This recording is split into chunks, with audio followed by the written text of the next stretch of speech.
Welcome to the second lecture of Week 2, Layers of Ecology. In this lecture, we are going to discuss the levels of ecology. These are basically terms used to define the varying levels that ecologists look at when they do any kind of research. If you will remember back to the lecture on systems, I mentioned that ecologists usually take a big picture approach, but they also have to look at each of the levels within that big picture, all the way down to an individual. So for the next several minutes, we're going to learn about these different levels. Please be sure to pay attention and take notes, as this information is not all found in your textbook, and you will see questions on your exam about these terms.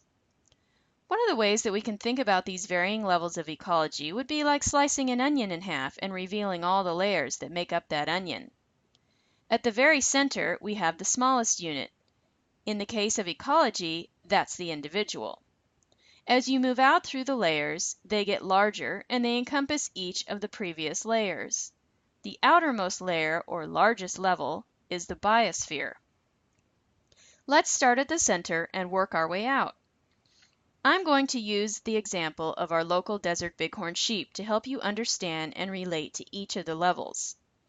So, the smallest level, as I said earlier, is the individual. Individual.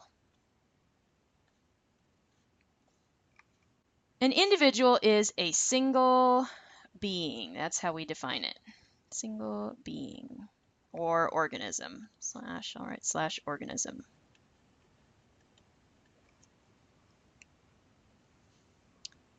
So in our example, this would be one bighorn sheep. Now, this may seem like a rather limiting level for ecologists, but if we capture several individuals and put radio collars on them, and then track those individuals over several years, we can learn a lot about how they move, when they move, where they give birth, where they get water and food, etc. And this can be really useful information to an ecologist and help them understand more about the local population, which is our next level. Population. A population is a group of individuals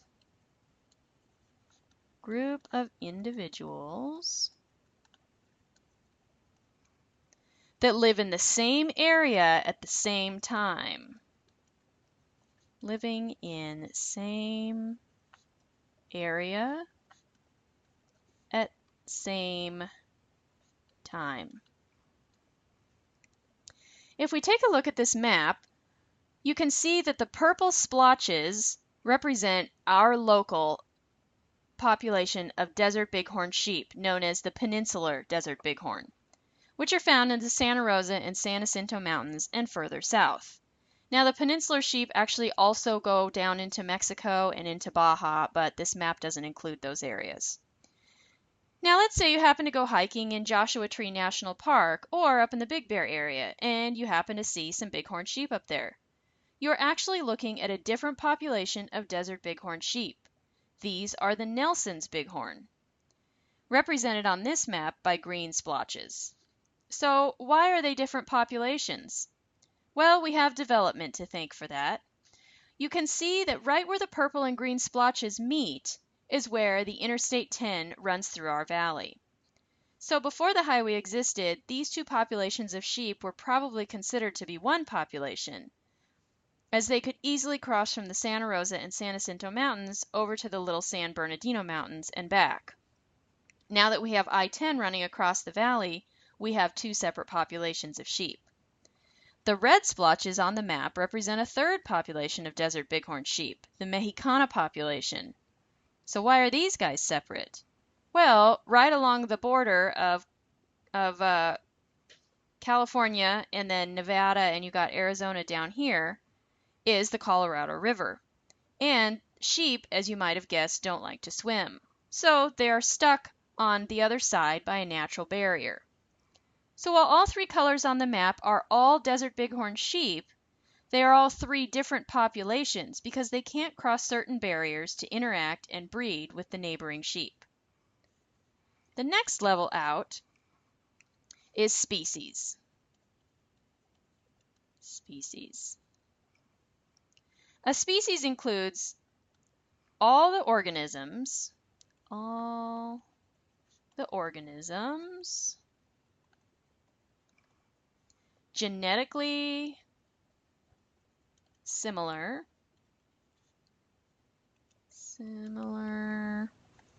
enough to breed,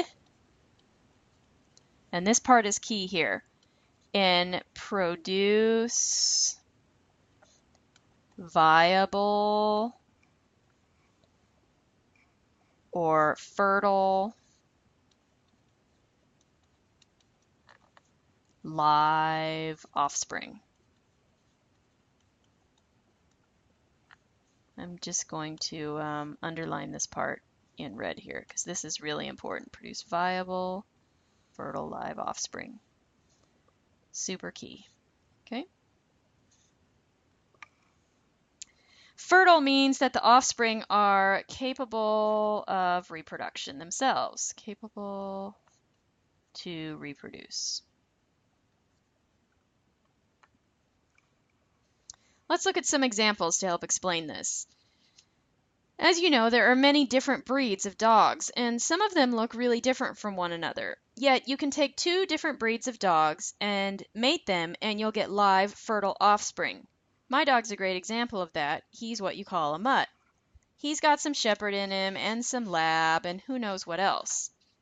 You can even take a wolf or a coyote and breed them with a domestic dog, and you'll still get a live, fertile offspring because all of these dogs, including wolves and coyotes, are all genetically similar enough to produce live, viable, fertile offspring. Now, if we look at a different example, mules, for example, we see a different case. It turns out if you take a female horse and breed her with a male donkey, you get a mule. So you would think that horses and donkeys would be considered to be the same species.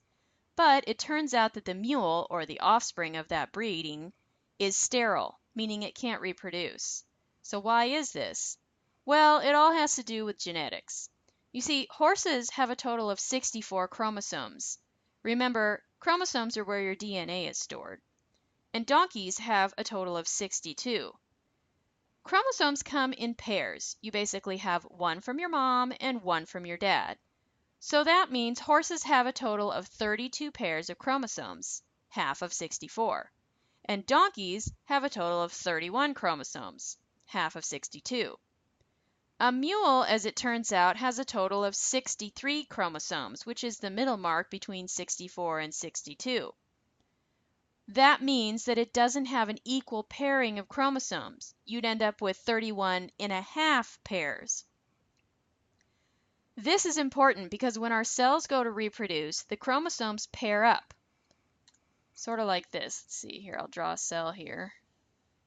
A quick example for you. We'll draw a couple chromosomes here. We got a couple of red and a couple of green and a couple of blue.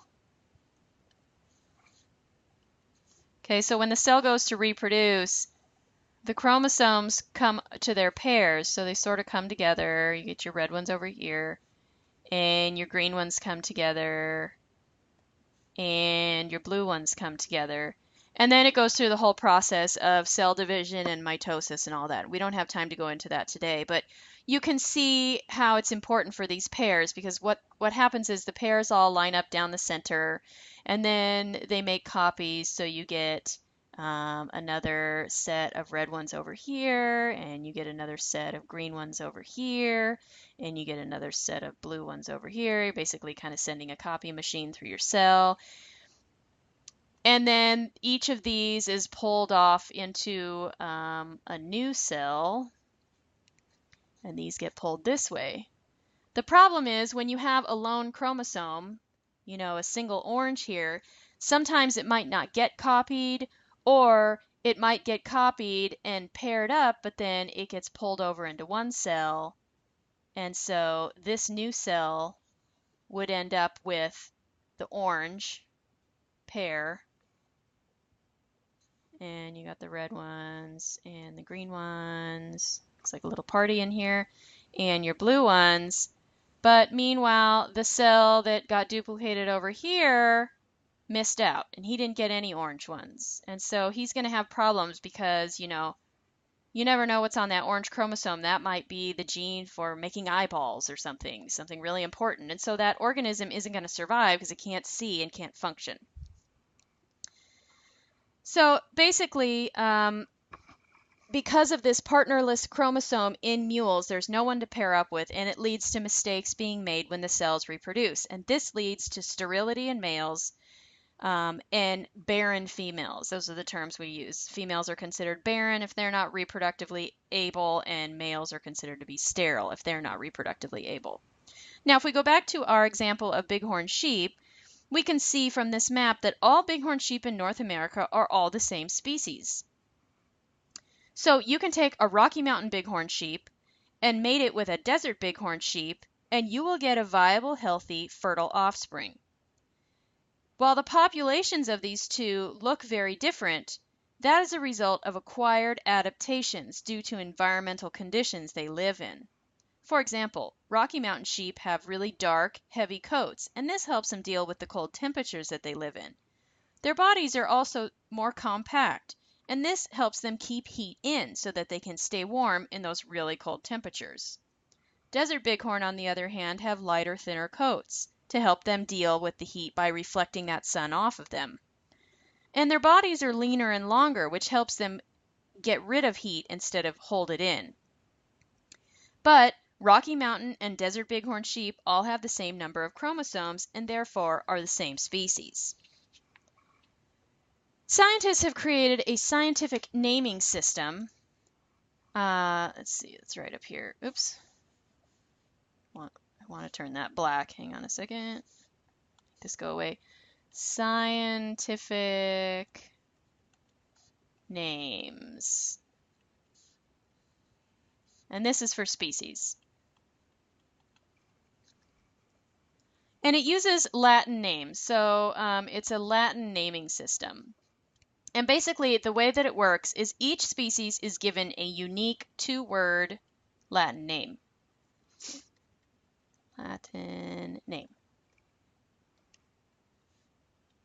The first name is the genus that that species belongs to. And it's always capitalized. So I guess I should have written genus with a capital G.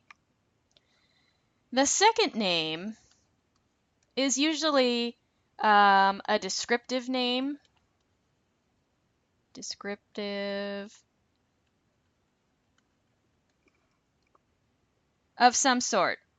So for North American bighorn sheep, their name, let's see, I'm going to abbreviate this, North American bighorn. The scientific name for these guys is Ovis. That's the genus. Okay, this is their genus name. They're in the genus Ovis. And the second name is canadensis. So that's their Latin name, Ovis canadensis. Canadensis basically is the descriptive name, and it basically means sheep of Canada. Sorry, capital C right there. Now, that's probably because the first sheep discovered happened to be in Canada, but obviously the sheep range outside of Canada.